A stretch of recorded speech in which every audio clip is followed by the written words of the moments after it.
Welcome back to Watts the Obsession True Crime. In this video, we are going to take a look at some interviews that were conducted with Chris Watts' parents, Cindy Watts and Ronnie Watts. We're going to look at a video of an interview that they did together on November 12th, 2018, shortly after they found out that Chris Watts struck a plea deal with District Attorney Michael J. Rouke of Weld County in Colorado. Pled guilty on November 6th.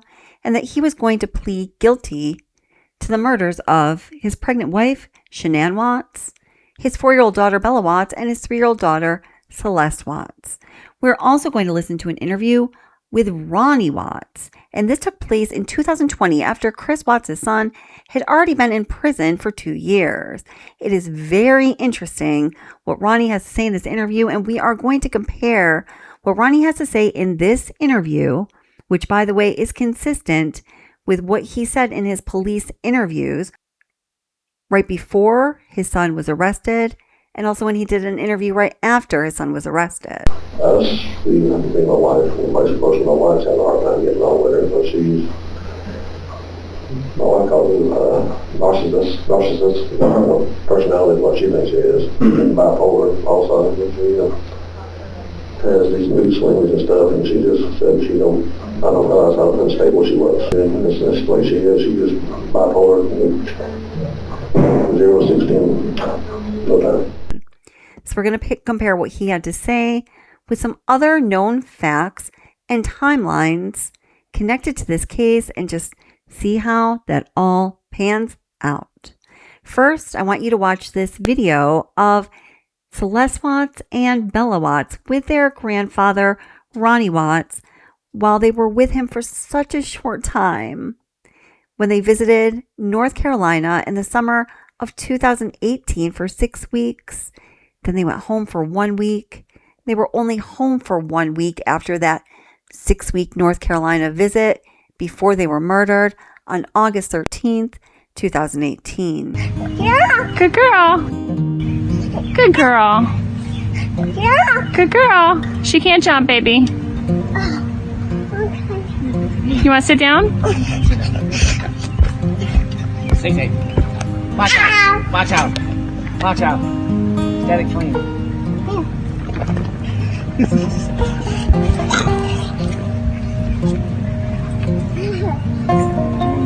Good tonight, girl.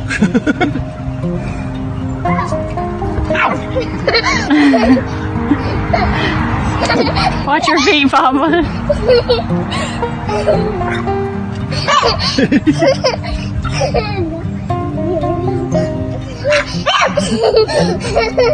Good job, Belle. Good scaring her.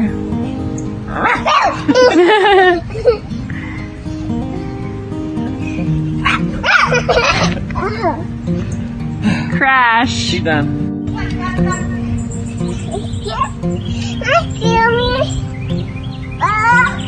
Scare her. She wants you to scare her. Oh. You don't want to? All right, Papa, scare her.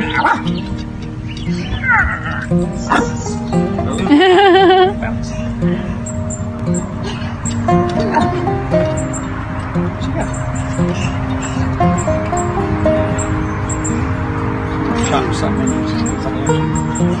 Stay safe.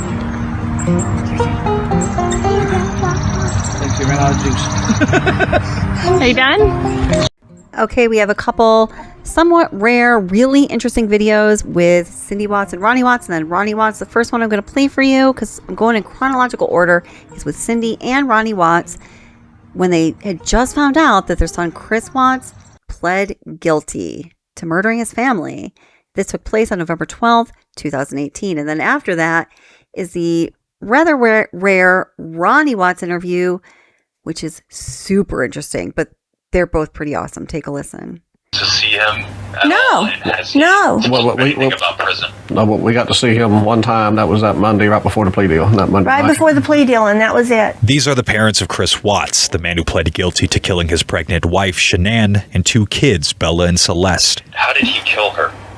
How did he say he did it when he snapped? He said he did the same thing that she did to him, that she did to the girls. His parents went into details about the relationship problems Shanann and Chris allegedly had, but more importantly, spoke about the frustrations with his whole plea. Are you guys frustrated with his attorneys here? Are you guys frustrated with the direction they may have put him through? Yes, I am. I am absolutely frustrated. We contacted his public defender, but they declined to comment. Do you think he was coerced at all? I don't know. I don't know. I have no idea what the public, to me, that all they wanted to do was just save his life. Just save his life. Well, save his life and life in prison, to me, there's no difference. You know, he's going to die in prison, and there's no telling what will be done to him in prison. And I just want him to fight. I want him to not take this plea deal. I want him to plead not guilty to the children. After this interview, the Watts are looking at different legal avenues, even looking at another attorney in Denver to take their son's case.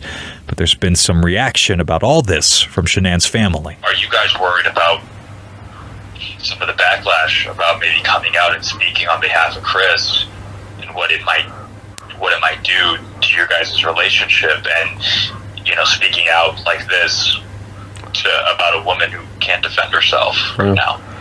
Well, Shanann, I mean, you have to get to know her to be around her. Put it that way. Her family's attorney sent us this statement. Their false statements, however hurtful and inaccurate, will never alter the truth about Shanann and will never alter the truth about the crimes committed by their son. Her memory and reputation deserves to be protected, and her family is fully prepared to do so. I just want to make sure he's doing the right thing. Yes.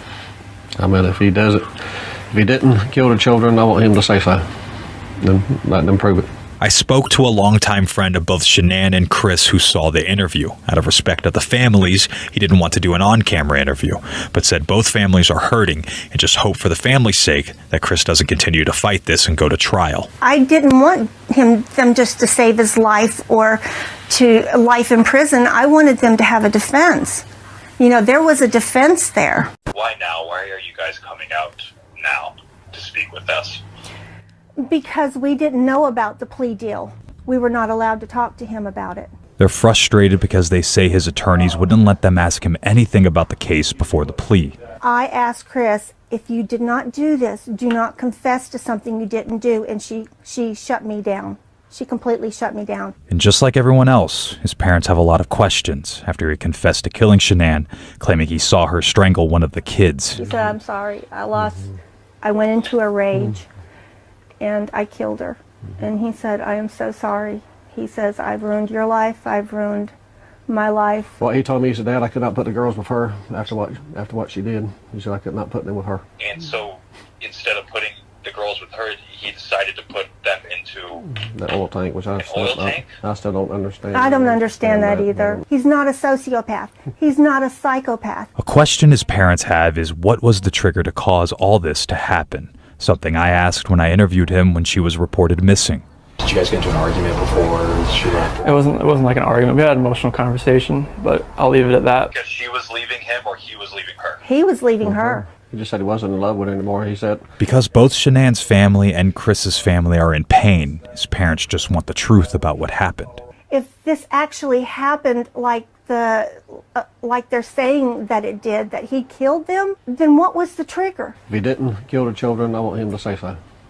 Then let them prove it. They're just pleading for the truth from their son. There's a whole lot of unanswered questions about the case, how everything happened too quick there. From a case status thing to a plea. If he's saying you didn't kill the kids, why do this plea deal? I have no idea. The only reason I could think of, he's trying to, for our family and her family, not to have to go through a trial, long drawn out trial. It has been so overwhelming, and I feel like I have to do something to help my son. I need to do something. If he's not going to fight, I want to fight for him. This was right ball.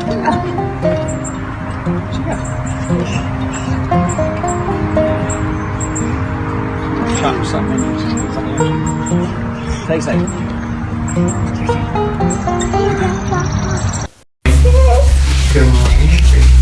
I'll do it again. Can I see? Show mommy. Do it to mommy. I just have to pause to say, what the F happened to Chris Watts? Do you hear him there? Bella says, "Good morning, princess." And he says, "Good morning, princess." How can a man who said to his daughter, "Good morning, princess," have done this to his family? Good morning, princess. I'm making some Italian cookies today, but this guy right here, he's gonna do all the dishes. That's me. This next interview took place in 2020 after Chris Watts had already been in prison for 2 years. This interview is with a woman named Kim Kaufman, remember? On a former YouTube channel called Revelation in the Reckoning. At the time of this interview, the channel was only 3 weeks old. And hey, damn, that channel did like 14-hour live streams. It was just crazy. If you weren't around for it, you missed a lot of hours. First of all, I just want to let everybody know that we support your channel 100% and believe in what you're doing. Well, that's awesome. Thank you. Okay. When Chris was in North Carolina, how many times did you see him when he was out there that summer, 2018? The 6 weeks he was down here, he came down for the last week. And that's when they went to the beach and stuff. Of course, we went down to the beach at the same time. We said we were 5 miles apart, never got to see him because she wouldn't allow it. And we got to see him one day, the day before they left to go back, more or less. And Ronnie Watts does recall that correctly, of course. And I just want to note that that day before they left to go back to Colorado, when Chris Watts finally got to see his family for a little while, was August 6th. They returned to Colorado on August 7th.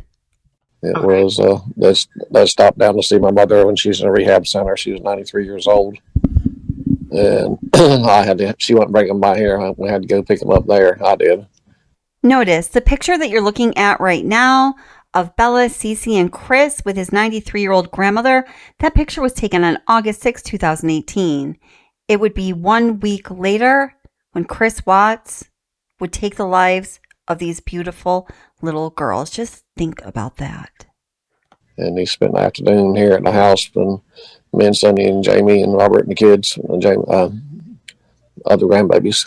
And we cooked out and just sat around and talked and stuff and hung out on the porch. And that's when he told me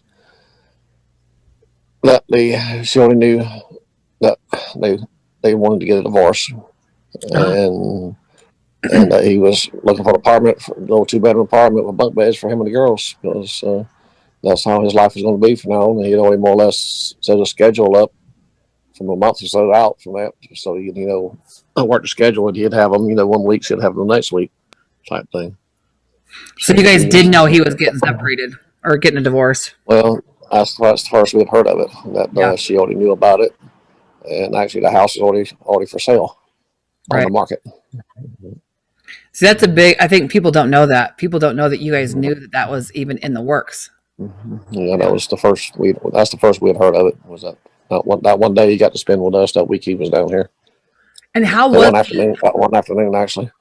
How was he that day when he was with you guys?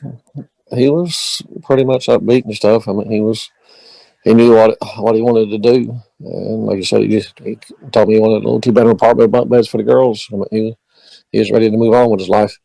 Yeah. Now, Chris wrote a letter when he was at your guys' house. Why did he write that letter? How did that come about? So here is a letter that is being spoken about, to whom it may concern. If anyone gets this letter, I would never do anything to hurt myself or my children or my wife. If anything happens to me, please investigate my wife. Chris Watts, signed Chris Watts. And this is his penmanship. And it's dated August 6th, 2018. That is the one day that he spent with his family while he was in North Carolina. And that is the day before the Watts returned home to Colorado. It would also be 1 week later when Shanann, Bella, and Celeste would be dead. The way Shanann had been acting, the 2 times she'd come down, 2 times she'd visit with us. Her and Cindy got into it a couple times, basically over minor things. One, which everybody heard about, is the nut gate, where she more or less said Sydney was trying to hurt Cece and give her ice cream and stuff, which, she never gave her the ice cream. And it was a plain vanilla ice cream cup, which didn't have nothing in it. And it all blew up on that when she accused Cindy of trying to hurt Cece by giving her something with nuts in it, which we all knew she couldn't have nuts. Right. But that was, and the time before that, she'd come down twice, 2 weekends in a row. And the time before that, when my neighbor had passed away, and Cindy went to get her hair fixed and stuff. And she come by my work and signed some paperwork on the car that we was getting. And she was gone, probably 3 or 4 hours or whatever. And she called my phone at work, blowing it up, because Cindy left her phone at the hairdresser and had to try and go back and get it, which made her later. And Cindy offered beforehand. She said, "I'm going to go ahead and take you back to £7 an hour." I said, "No, I'll just wait till you get done with everything." And she fussing at Sunday, saying, "You left me alone with these kids for 5 hours." I said, "Well, they're your kids too. You're not down here for us to watch them 24/7. Right. Now, I do just want to point out that the story that one of the cousins had a cup of plain vanilla ice cream while Cece was around was all that happened at this so-called Nutgate incident. And I truly do believe that is what happened. In fact, there is a post that Jamie left for Shanann on Facebook that says, "I am sorry that Dylan ate ice cream in front of Cece." And then Ronnie says it was plain vanilla ice cream. Cindy says it was plain vanilla ice cream. I just think that that's all that there was to it. And for some reason, Shanann blew up this situation of the cousin eating vanilla ice cream in proximity to Cece, and it turned into this whole horrible, ugly situation that Chris Watts does cite as being the turning point for him when he realized that, his marriage with Shanann was keeping him away from his natural family. Now, am I saying I'm siding with Chris Watts in any way? Like, hell no. But, it just is what it is. Now, I just want to take a listen to Chris Watts' interview when he was interviewed in prison on February 18th of 2019, 3 months after he was in prison. And he talks about how this whole event of Nutgate and being separated from his parents deeply affected him. And he also, echoes what Ronnie is telling us here in this interview about how the only day that he got to see his family was on August 6th. Take a listen. Just felt like I was more anger than anything else. Like there was emotion to it at first, and it just felt like it was just anger. It was just like like there was no love there. We didn't know it wasn't ourselves. Really? Anger from you or anger from her? I think it was more anger from me and more like desperation from her to. Yeah. She knew something wasn't right. When the whole thing with my parents happened with my parents called it Nutgate. Nutgate. What's that? The peanut. Oh yeah. Or whatnot. With her family. Yeah. Pistachio ice cream or whatever. Yeah. I haven't heard that. I haven't heard that either. Yeah. That was like another out. Maybe I could have just stopped everything and just kind of concentrated on helping whatever happened there. Because Shanann had a story, my mom had a story. Whatever happened, I probably asked my 10-year-old nephew. Probably could tell me what actually happened. Well, and they both have their feelings for good reasons, and they both didn't see it the other person's way. And maybe I didn't talk to my parents from then on until August 6th. And my dad took that whole week off. You didn't talk to your parents from then on? Yeah. Oh, okay. Yeah, because Shanann was do not talk to them, do not call them, do not do anything. Is that what she said? Yeah. Now, if one thing is clear about these family dynamics is how much all four grandparents, the Rouke grandparents and the Watts grandparents, loved their grandchildren, and also how happy Celeste and Bella were when they were with their grandparents. You don't see smiles on their faces, especially on Bella's, the way that you do when they're with their grandparents. So, gosh, it's such a goddamn shame that those girls didn't get to see their Watts grandparents the rest of that trip. or ever again. When you first heard that like Shanann and the girls were missing, what did you think?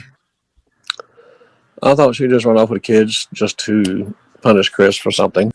I thought she would just run off with the kids somewhere and just punishing Chris for something. That's just the way she is. Right. When you picked up Chris from the airport, what did you guys talk about? And did he say anything particular that stood out to you? Not just one thing that really I didn't catch what he was saying. I meant the police department, Frederick Police Department kept calling. One of the detectives there kept calling him. They kept dropping the call. And every time we start talking, he'd call back again. And then Chris would talk to him for a few minutes. He'd drop the call on bad reception or whatever. And he just said one thing, which it didn't make any sense to me at the time. He said, so I wish I should have just went to the Rockies game that night. Which it didn't click at the time. But, right. Now I know. But. Right. So this is very interesting. Ronnie reports that Chris said to him, I should have just went to the Rockies game that night. Now that's referring to Saturday night, August 11th. So again, the murders happened in the early morning hours of Monday morning, August 13th. And we know that on Saturday night, August 11th, Shanann was out of town. Chris got the girls a babysitter, and he went to dinner at the Lazy Dog restaurant with Nicole Kessinger. He had an opportunity to go to the Rockies game with his friend Jeremy Lindstrom, but he passed it up to go on a date with his mistress.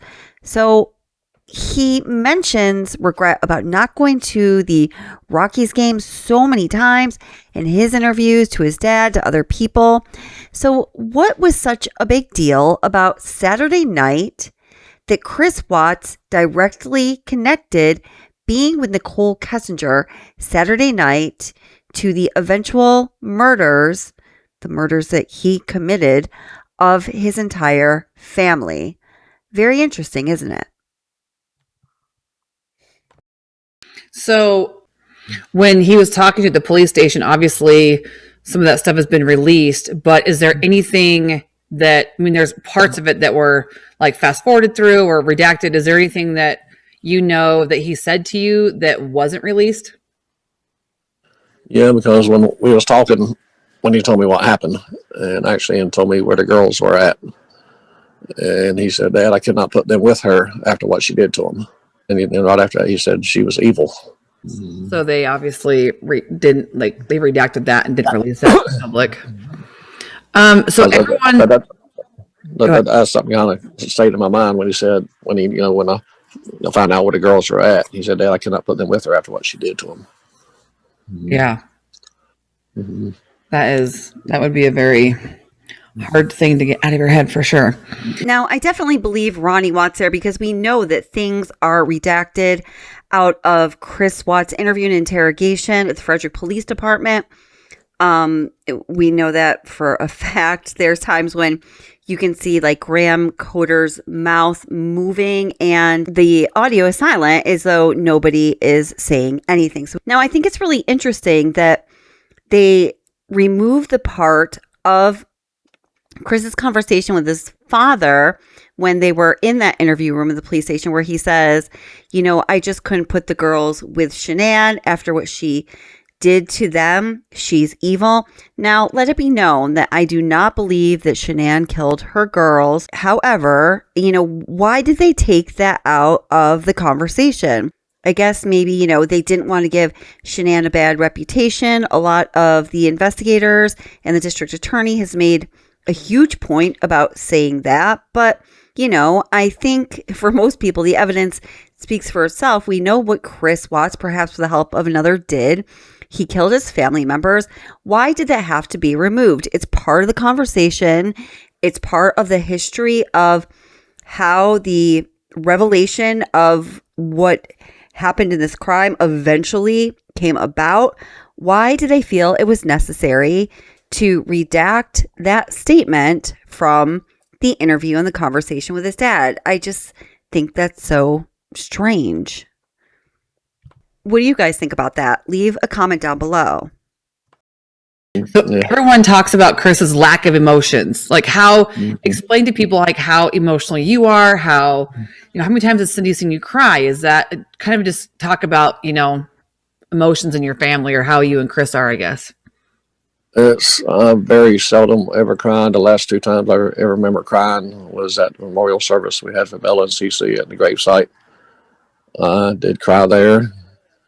And a few weeks later, I was at church when I got baptized, and we was all hugging and worshiping with the preacher and everything and talking. I was crying then. I think that's a long time. She's seen me crying probably last 20 years, probably. Wow. And so Chris is, he looks like he's the same way. He seems like he's the same way. Yeah, thanks. I hold a lot of things in, which he does too. And you can take it for what it is. That's why I was brought up. I'm sorry. Yeah, no, I mean, there's nothing to be sorry about. Everyone handles everything differently. So when you left, when you talked to Chris in the police station, so you actually had asked for an attorney at some point, and then when all of that was over, they walked you out. Did they let you come back to the police station the next day and see him again? Like what happened after they walked you out that day? After everything was over, they ended up taking me to a hotel, and because I couldn't stay at the house or anything, so I went to a hotel and I called back and stuff the next morning trying to find out where he was at, where I could see him and stuff. He said, no, you can't see him. And actually never did tell me where he was at. They said he's not allowed any visitors or anything at this time. So I never got to see him again. I tried 2 or 3 times that day to get up with him. And that's when I was leaving, going back to the airport. That's when the defense lawyers called me. And I turned around and come back and talk to them that afternoon. Did you get to see Chris when you were talking to them or no? No. The only time we got to see him from the time of his arrest was the night before the plea deal. We got to see him. Each of us talked to him for 30 minutes of my closed circuit TV. Okay, in the audio that I have, the questioner, her voice starts to trail off a little bit in the audio. So I'm going to read you the questions she asks, and then you'll hear Ronnie's answer. Well, they're talking about the evidence in the case, and she asks an open-ended question about, what is the evidence that they shared with you against Chris in this case. The night before the sentencing, we actually got to see the assistant DA. We didn't get to see the assistant DA. So we went over to see him that night with the so-called victims advocate person and talked to him. And we went in there and sat down with him, and we was talking. And I asked him, what evidence do you have? And he said, well, we have a theory. And I said, well, what evidence do you have? And he kept saying, we got a theory. He would never tell me what evidence. He never showed us any evidence. He never said he had any evidence. He said, we have a theory. The interviewer asked Ronnie, well, what did you think of that? What did you think when he said that to you? Well, it's the same song and dance he did in this interview after sentencing. He never would say what he showed us because he didn't show us anything at all. So Jean Powers, you mentioned her as being a victim's advocate, but you weren't recognized as victims in the beginning at all, were you? Till right before the sentencing, we was at the hotel with her. Right before we went over, me and Cindy both wrote out what we was going to say. We asked her what she was going to say. She said she was going to wing it. And we had no idea what she was going to say when she got up there, and we was just shocked as everybody else was what she said, because we did not agree with anything she said. Ronnie is then asked, so what was that day like for you in the courtroom? What were you thinking? What were you feeling? What was going through your mind when you were in that courtroom that day? Well, that was only the second time we've seen him, and from the time it happened till the sentencing. And it was hard, very hard for us. But, we still love our son no matter what. And it's very hard to go through, losing the grandchildren and everything. And it's been real hard on us the last 2 years. But we was there for him because the whole world is against him right now. So I guess we don't. Then the interviewer says, it was said that all through this whole process, you guys were able to speak to Chris and speak to him through this whole process about the plea deal that he was going to plea, and that you agreed to it, that this was a good thing. Is that true? Was totally false. When we got to talk to him the night before the plea deal, we were told not to discuss the case, and if we did, they'd shut it down. We could have all the small talk we wanted to, but not to mention the case. And one time, Cindy did ask him, Chris, if you did not do this, please do not plead guilty or accept a plea deal. And he turned and looked at his attorneys. We had some attorneys behind us, and he had no attorneys with him. He turned around and looked at them, turned back, looked at Cindy, and said, Mom, I made my decision. He didn't say I did it. He said, Mom, I made my decision. So they kept telling him it didn't matter if it's 1 or 3, he was still going to get life in prison. And all they're trying to do right now was save his life. During this whole process, were you and your family interviewed? At the press conference, District Attorney Rouke said that you were. Is that true? No, the only time I ever talked to that man was on the phone when I was in North Carolina and he was in Colorado. Never met the man before. The only time I ever seen him was in the courtroom. And the only one I ever talked from the DA's office was Assistant DA the night before the sentencing. What do you think about the investigators going to Wisconsin to talk to Chris?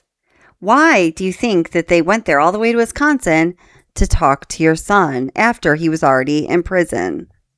That's very hard to say. So I don't know if it's something they needed or they was doing that for the other part of the family or what the reason behind that was. No, we had no clue they was going up there. We didn't know until after the fact, a few days after the fact, and Chris told us that they come up there. However, I'm not sure what the time period was, but we never knew about it till way after they went up there. Yeah.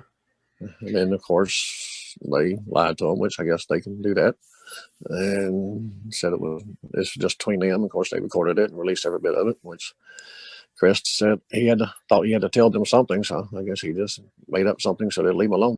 Out of everything that Chris has said, what is the part of the confession or his story that you believe is the truth? Well, the hurt and the pain I seen in that boy's face that day, I believe what he told me sitting there.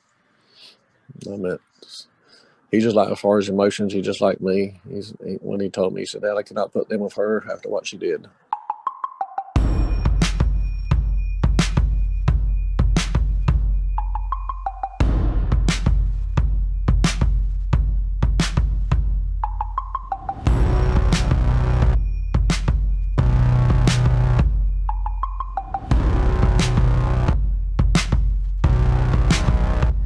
Here we go once again for a marriage, like amen. Don't you worry, it's gonna be alright. 'Cause I'm the judge and jury, and we'll be up all night. You better check for pose. You better check for pose. You better check for